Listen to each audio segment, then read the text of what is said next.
আসসালামু আলাইকুম প্রিয় দর্শক, ডক্টর ইউনূস যখন যুক্তরাষ্ট্রে জাতিসংঘের সাধারণ অধিবেশনে যোগ দিতে গিয়েছেন, তখন সেই অধিবেশনের ফাঁকে উনি মেহেদী হাসানকে একটা ইন্টারভিউ দিয়েছিলেন।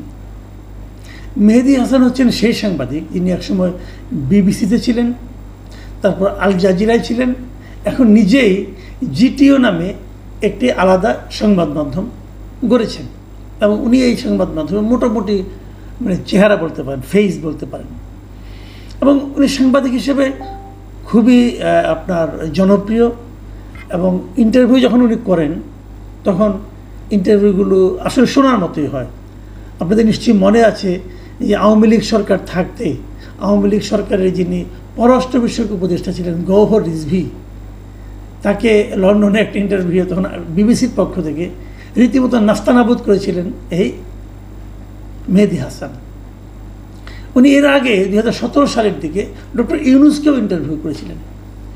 তখন ডক্টর ইউনূস অবশ্য ক্ষমতার সঙ্গে সংশ্লিষ্ট ছিলেন না, তখন তিনি কেবলই একজন বাংলাদেশের নাগরিক এবং নোবেল বিজয়ী ছিলেন। যাই হোক, আমরা এই প্রসঙ্গে আমরা আসি। উনি যে ইন্টারভিউটা করেছেন এটা দুদিন আগের ইন্টারভিউ, 27 তারিখে সম্ভবত।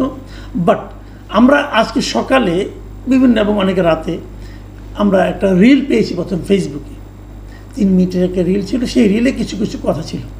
তারপর বিভিন্ন পত্রপত্রিকা, বিভিন্ন মিডিয়ার মাধ্যমে আমরা মোটামুটি একটা ধারণা পেয়েছি যে ইন্টারভিউগুলোতে কী কী বিষয় নিয়ে কথা হয়েছে, এবং এক একটা পত্রিকায় এক একভাবে এটাকে ডিসপ্লে করেছে তাদের পত্রিকায়, এবং যার যার পলিসি অনুযায়ী কেউ কেউ ডিসপ্লে করেছে যে উনি কিভাবে আমাদের এখানে সাম্প্রদায়িক দাঙ্গা হচ্ছে না এই কথাটা বলেছেন, কিভাবে ভারতীয় মিডিয়াগুলো প্রপাগান্ডা করেন সেই বিষয়ে কি বলেছেন, এগুলো অনেকে শিরোনাম করেছে।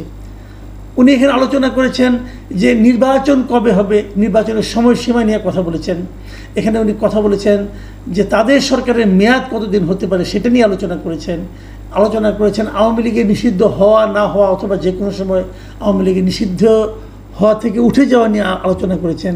তার সরকার নিয়ে মানুষের মধ্যে কি আশা নিরাশা আছে সেগুলো নিয়ে উনি কথা বলেছেন। তো আমি অত উচ্চনীত আলোচনা করতে পারবো না, আমি দুই একটা প্রসঙ্গে দুই একটা ওনার মন্তব্য নিয়ে আমি একটু বিশ্লেষণ করতেই চাই।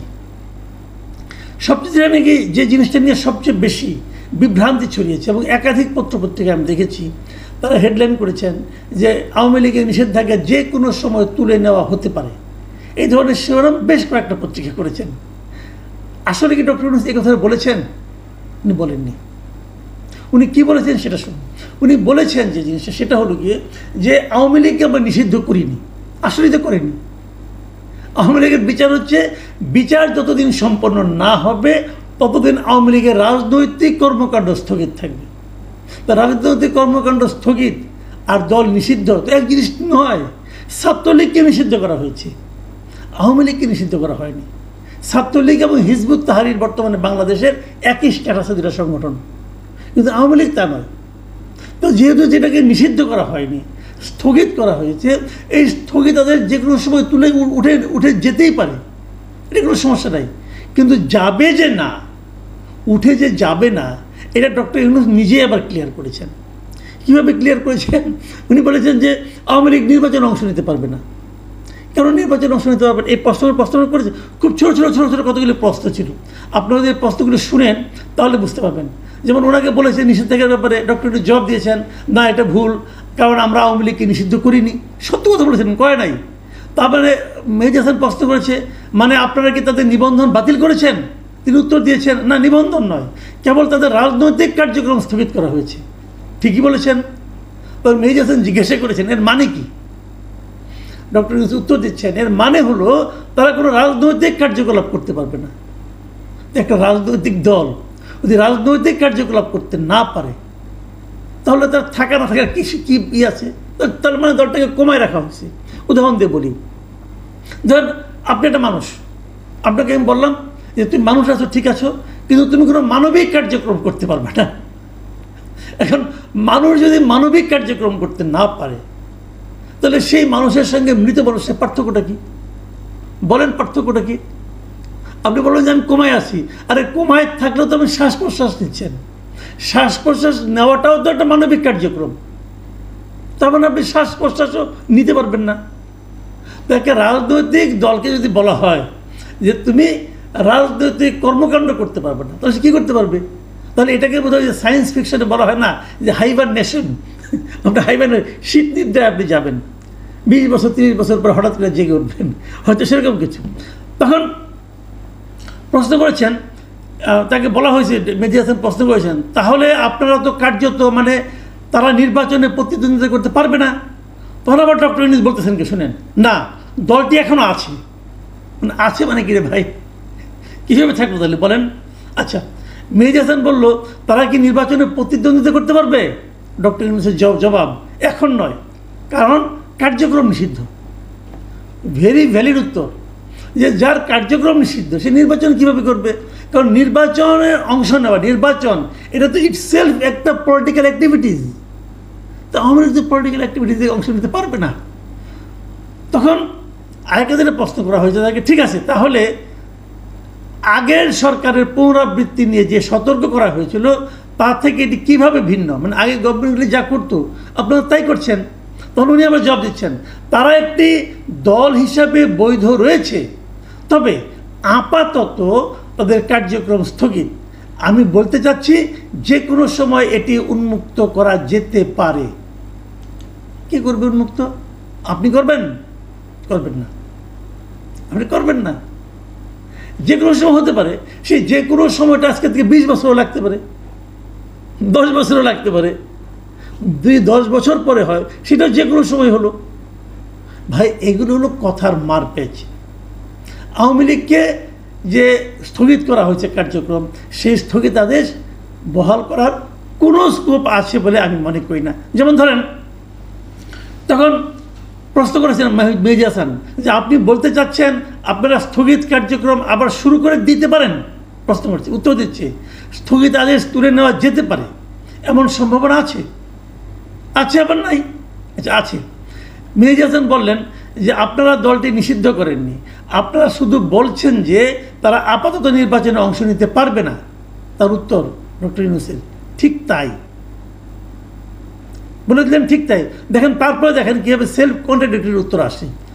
প্রশ্ন হলো যে কিন্তু একটি গোষ্ঠীকে নির্বাচনে অংশগ্রহণ করা থেকে বিরত রাখা কিভাবে গণতান্ত্রিক হতে পারে? এটা মেহেদী হাসানের প্রশ্ন। ডক্টর ইউনূসের উত্তর শুনেন, এটি নির্বাচন কমিশন সিদ্ধান্ত নিয়েছে। এই দলের কার্যপ্রণালী দেখে এবং সম্ভাবনা বিবেচনা করে দেখেছে যে তারা পুরো নির্বাচন প্রক্রিয়াকে ব্যাহত করবে, তাই তারা মনে করেছে এটা না করাই ভালো। এই যে ডক্টর ইউনূসের বক্তব্যটুকু, এটাতে হলো চতুরতায় ভরপুর একটা বক্তব্য। উনি বলতে চাচ্ছেন যে নির্বাচন কমিশন সিদ্ধান্ত নিয়েছে যে তারা নির্বাচনে অংশ নিতে পারবে না।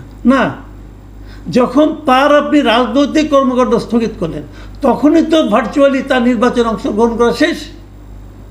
তাই নির্বাচন কমিশনের উপর দায় চাপাচ্ছেন কেন? আমরা সবাই মনে করতাম না যে ডক্টর ইউনূস আসলে একজন অরাজনৈতিক ব্যক্তিত্ব? ভুল একদম। উনি রাজনীতিবিদদের নিয়ে খেলছেন, উনি রাজনৈতিক দলগুলোকে নিয়ে খেলছেন এবং ওনার কথার মারপ্যাচের মাধ্যমে প্রমাণ করার চেষ্টা করছেন যে উনি আসলে কিছুই বুঝেন না। একেবারে ভুল ধারণা। আমি আরেকটা প্রসঙ্গ বলে শেষ করব, সেটা হলো যে দল হিসেবে মানে সরকার হিসাবে ওনাদের আয়ু কতদিন, ওনারা কতদিন থাকবেন, কতদিন থাকতে চান এবং নির্বাচন কবে দেবেন। এই প্রসঙ্গে মেহেদী হাসান নেপালের কথা উল্লেখ করেছেন যে নেপাল যে অন্তর্বর্তীকালীন সরকার যেটা আসছে তারা দায়িত্ব নিয়েই বলেছে তারা 6 মাসের মধ্যে নির্বাচন দেবে। তো আপনার তো 18 মাস লেগে যাচ্ছে, এটা কেন? ডক্টর ইউনূস উত্তর কী দিয়েছেন যে তাদেরটার সঙ্গে আমাদেরটা পার্থক্য আছে। আমরা একটা অন্তর্বর্তীকালীন সরকার এবং আমাদের সরকার কতদিন মেয়াদ হবে এটা কেউ নির্ধারণ করে দেয়নি। আমাদের সিদ্ধান্ত আমরা কতদিন থাকবো। আমি যদি ইংরেজিতে বলি, এটা আপনি অনেকে ভুল ব্যাখ্যা করতে পারেন। উনি কী বলেছেন যে we are the interim government, nobody defines how long we should be there, it's our decision how long we should be there. মানে কেউ বলে দেয়নি আমরা এই ক্ষমতায় কতদিন থাকব, আমরা সিদ্ধান্ত নেব আমরা কতদিন থাকব। ডক্টর ইউনূস এই কথাটাকে আপনি বলতে পারেন? কে ভাই আপনি? আপনি কে? আপনি কোন ক্ষমতার বলে আপনি বলতে পারেন যে আপনি সিদ্ধান্ত নেবেন আপনি কতদিন থাকবেন? এটা পৃথিবীর কেউ বলতে পারে?